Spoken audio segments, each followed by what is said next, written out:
Welcome to the next episode to learn English or to improve English. Parts of speech में आज हम बात करेंगे preposition की.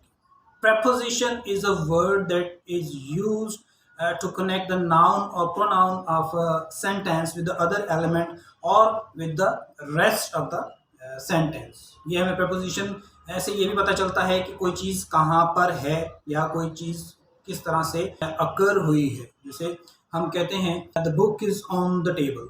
ऑन जो है वो एक preposition है. The cat is under the chair. अब अंडर जो है वो एक preposition है. इसी तरह से जब हम बात करते हैं कि आई शुड री right the conclusion of my research paper. Of का जो वर्ड है ये एक preposition है. इसी तरह से जब हम बात करते हैं कि she has left the book in the car. In अब एक preposition है. तो ये ऐसे वर्ड्स होते हैं जो नाउन और प्रोनाउन को कनेक्ट करते हैं with the rest of sentence.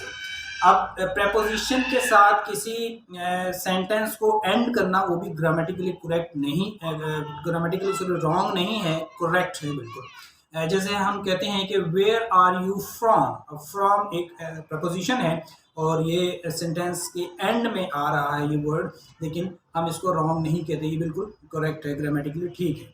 और जैसे हम ये बात करते हैं कि what are you looking at. अब एट इज अ preposition, एक सेंटेंस के एंड में आ रहा है और ये बिल्कुल ग्रामेटिकली ठीक है. और he talks to her in a manner और in a tone that she wasn't familiar with. With का वर्ड जो है ये preposition है, ये सेंटेंस के एंड में आ रहा है, लेकिन ये ठीक है.